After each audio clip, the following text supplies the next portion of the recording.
शोध समस्या अर्थात रिसर्च प्रॉब्लम जो समान रूप से NTA, UGC, net, JRF, MA, MSc, BA, BSc yoga के पेपर में भी सम्मिलित हैं। तो ये एक बहुत ही इम्पोर्टेंट टॉपिक हो जाता है कि रिसर्च प्रॉब्लम क्या है, उसकी परिभाषाएं और उसकी विशेषताएं आदि हम इसमें विस्तार से समझेंगे। आइए शुरुआत करते हैं। सबसे पहले जानते हैं कि जो शोध समस्या है उसकी परिभाषा क्या है। ठीक है, तो शोध समस्या एक ऐसी समस्या होती है जिसके द्वारा दो या दो से अधिक चरों के बीच एक प्रश्नात्मक संबंध की अभिव्यक्ति होती है। दो या दो से अधिक वेरिएबल, यानी कि दो या दो से अधिक चर मतलब दो वेरिएबल हों या उससे अधिक वेरिएबल, उसके बीच में एक प्रश्नात्मक संबंध की अभिव्यक्ति होती है। जैसे कि हम बात करें यदि चिंता का जो चिंता है एक वेरिएबल है, ऐसे ही योग आदि जो भी हम प्रैक्टिस करते हैं जैसे कि आसन प्राणायाम, ये सब भी एक चर हैं। तो आसनों का चिंता पे क्या प्रभाव पड़ता है, तो यह क्या है कि अपने आप में एक समस्या का स्वरूप है। इसमें आसनों का क्या प्रभाव पड़ता है, ये एक प्रश्नवाचक वाक्य है जिसमें दो चरों के बीच के संबंध के बारे में हम जानने की जिज्ञासा रखते हैं। ठीक है, कर्लिंगर ने इसको इस प्रकार से डिफाइन किया कि समस्या एक ऐसा प्रश्नात्मक वाक्य या कथन होता है जो प्रश्न करता है दो या दो से अधिक चरों के बीच कैसा संबंध है। ठीक है, तो ये परिभाषा आप ध्यान रख सकते हैं कर्लिंगर के अनुसार कि समस्या एक ऐसा प्रश्नात्मक वाक्य या कथन होता है जो प्रश्न करता है दो या दो से अधिक चरों के बीच कैसा संबंध है। ठीक है, अब इसकी विशेषता के बारे में समझते हैं कि जो शोध समस्या है उसकी क्या क्या विशेषताएं होती है। तो शोध समस्या नैतिक मूल्यों या निर्णयों से संबंधित नहीं होनी चाहिए। जो मोरल वैल्यूज़ हैं या जो सोशल डिसीजंस हैं उससे रिलेटेड नहीं होना चाहिए, क्योंकि उससे प्रायः सामाजिक समरसता में विघ्न पैदा हो सकता है या फिर विवाद की स्थिति उत्पन्न हो सकती है। ठीक है, दूसरा है उसका संबंध महत्वपूर्ण विषयों या घटनाओं से होना चाहिए। मतलब शोध की उपयोगिता इसी में है कि जब हम किसी इम्पोर्टेंट जो घटनाएं हैं या फिर विषय है उस पर हम अध्ययन करें। ठीक है, तो उसकी संबंध महत्वपूर्ण घटनाओं या विषयों से होना चाहिए जो उपयोगी हो। तीसरा, जांच करने में अधिक समय या धन का व्यय ना हो। ऐसे समस्याओं का चयन करना चाहिए जो रिसर्चर अपने अवेलेबल साधन हैं, समय और श्रम, इन सब का उपयोग करते हुए आसानी से उसे कंडक्ट कर सके। ठीक है, और चौथा है समस्या को ना अधिक सामान्य होना चाहिए और ना ही अधिक विशिष्ट होना चाहिए। मतलब अपनी क्षमता के अनुसार वो बहुत अधिक सामान्य होगा तो उसका ये नेगेटिव इफेक्ट पड़ेगा कि उसकी उपयोगिता बहुत ज़्यादा नहीं रहेगी, क्योंकि वो कॉमन है। वो तो और भी रिसर्च जैसे हो सकते हैं जो पहले से बहुत ज़्यादा किए गए हो चुके हों।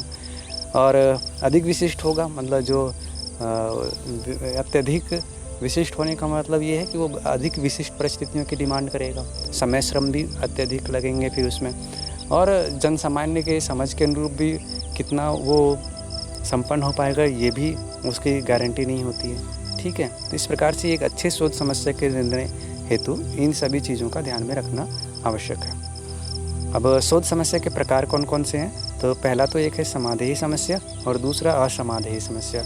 समाधेय समस्या वो होते हैं जिसका समाधान संभव है, समाधेय मतलब समाधान कर सकने योग्य समस्या, और असमाधेय समस्या जिसका समाधान कर पाना संभव नहीं है। जैसे समाधेय समस्या में हम यदि ये चेक करना चाहें कि जो योग का अभ्यास है जैसे ध्यान या प्राणायाम आदि, तो इनका मानसिक स्थिरता पर या इमोशनल स्थिरता, जो उसको भावनात्मक परिपक्वता कह लीजिए, स्थिरता कह लीजिए, उस पर क्या प्रभाव पड़ता है। तो ध्यान भी हम प्रैक्टिकली करा सकते हैं, उसका टाइम हम फिक्स कर सकते हैं कि 1 घंटे 2 घंटे या 45 मिनट जितना हम प्रैक्टिस कराते हैं, और उसका जो मानसिक स्थिरता या फिर जो भावनात्मक स्थिरता का जो क्वेश्चनर है, साइकोलॉजिकल क्वेश्चनर, उसका हम फिल करवा करके जो सब्जेक्ट्स हैं जो हमारे परियोजना हमने चुने हैं उनसे भी फिल करवा करके उसको भी हम मेजर कर सकते हैं। तो इनके बारे में फाइंड आउट करना ये समाधेय समस्या है, मतलब कि इसको हम समाधान कर सकते हैं, वो अपनी जिज्ञासा का, अपने प्रश्न का उत्तर हम उसके माध्यम से प्राप्त कर सकते हैं।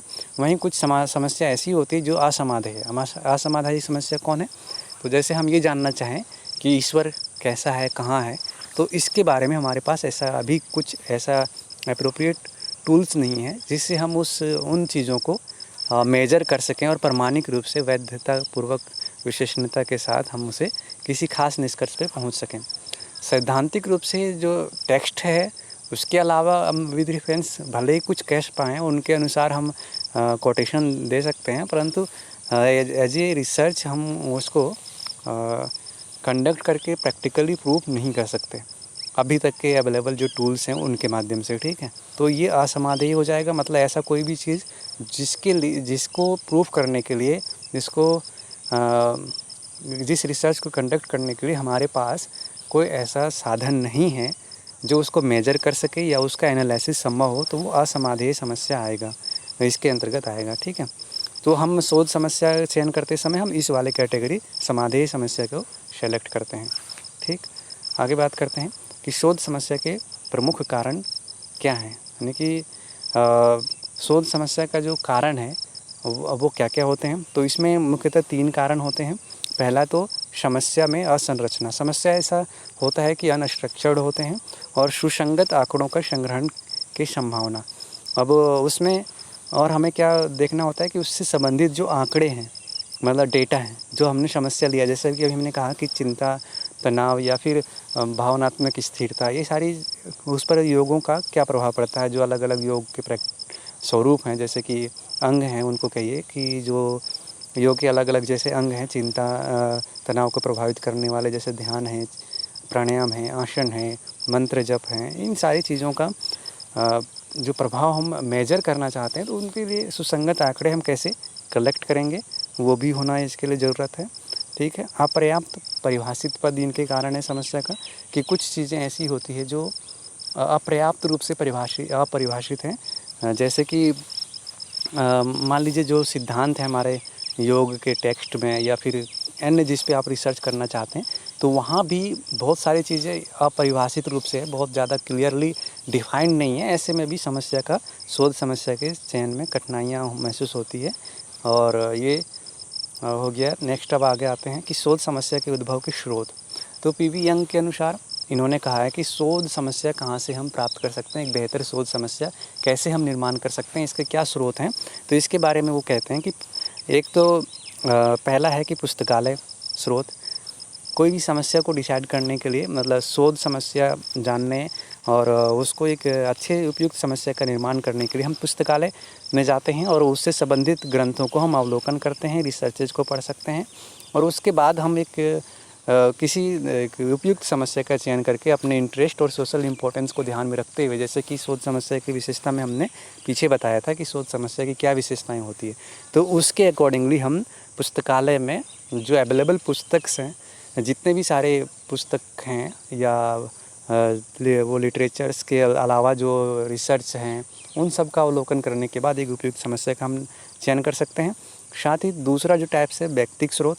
व्यक्तिगत मतलब पर्सनली, जैसे कि जो हमारी कहते हैं कि हमारा जो अपना अनुभव है, जो अब तक के हमने जो समझे हैं, या किसी अनुभवी व्यक्ति के संपर्क से उसके साथ वार्तालाप के माध्यम से भी हम अपनी एक उपयुक्त समस्या का चयन कर सकते हैं। वहाँ से भी हमें कोई एक ऐसी समस्या अपने आप ही पता चल सकता है कि नहीं, इस चीज़ पे हमें रिसर्च करना चाहिए। तो हमारी समस्या या तो पुस्तकालय से हम एक शोध समस्या का चयन कर सकते हैं, उसके माध्यम से हमें एक अच्छा समस्या मिल सकता है, या फिर अपने व्यक्तिगत जो स्रोत हैं, जैसे खुद के इंटरेस्ट, अनुभव या फिर जिज्ञासा से, या प्रलेखी स्रोत, जैसे कि जो कुछ भी लिखे हुए स्रोत हैं, जैसे कि पब्लिश्ड मटेरियल हैं और अभिलेख वगैरह, इन सारी चीज़ों में उन सब चीज़ों से हम उन स्रोतों से भी हम प्राप्त कर सकते हैं, जैसे जर्नल्स वगैरह में भी जो हम पिछले पब्लिश्ड जर्नल को देखते हैं, या अन्य जो भी स्रोत हैं, उन सब से जो हम एक उपयुक्त शोध समस्या का हम चयन कर सकते हैं, ठीक है। इसका मूल्यांकन कैसे हम डिसाइड करेंगे कि हमारा शोध समस्या कितना गुणवत्तापूर्ण है, विशिष्ट है, या कैसा है, उसकी इम्पोर्टेंस कितना है। तो उसके लिए कुछ यहाँ पे कितना उपयुक्त है, इस उपयुक्तता को चेक करने के लिए यहाँ पे कुछ पॉइंट्स हैं, जिसके माध्यम से हम ये चेक कर पाएंगे कि हमारी समस्या कितना उपयुक्त है, ठीक है। तो पहला ये है कि क्या हमारी समस्या ऐसी है जिसे शोधकर्ता द्वारा समाधान किया जा सकता है, यानी कि वो समाधेय है या नहीं है, ठीक है। यदि है तो बहुत अच्छा है। क्या समस्या ऐसी है जिसके बारे में संगत आंकड़े संग्रहित किए जा सकते हैं। अब यहाँ पहला तो ये थे समाधान योग्य है या नहीं है, उसका नेचर कैसा है। दूसरा, क्या उसके लिए संगत आंकड़े हम एकत्रित कर सकते हैं, उसके लिए कोई टूल्स है या नहीं है। तीसरा, समस्या को नया एवं मौलिक होना चाहिए ताकि शोधकर्ता नए निष्कर्ष पर पहुंच सके। यानी कि जो शोध समस्या है वो क्या कुछ नई नॉलेज को ऐड करने वाला है, मतलब, या फिर वो मौलिक है या नहीं है, मतलब यूनिक है, या फिर सिंपली पुराने रिसर्चेज का ही पूरा ट्रू कॉपी है। तो इस 3 प्रश्नों के आधार पे यदि इन प्रश्नों का उत्तर हाँ में मिलता है तो समझना चाहिए कि शोध समस्या उपयुक्त एवं वैज्ञानिक है। मतलब कि इस प्रकार से हमें ये पता चल जाएगा कि जो हमारी जो शोध समस्या जो हमने सेलेक्ट किया हुआ है वो ठीक है और वैज्ञानिक है और वो निश्चित रूप से लोगों के लिए उपयोगी होगा। ठीक है, ये तो शोध समस्या का मूल्यांकन था और ये पूरा का पूरा इसमें हमने शोध समस्या का विस्तृत रूप में समझने का प्रयास किया, बहुत ही संक्षिप्त रूप में एक तरीके से। वैसे इसमें आप और भी डिटेल यदि जानना चाहें तो आप विज़िट कर सकते हैं वेद माता एकेडमी वेबसाइट पे भी। आप सीधा गूगल सर्च भी कर सकते हैं, ये तो यूट्यूब चैनल का सब्सक्राइब करने के लिए लिंक है। थैंक यू, नमस्कार।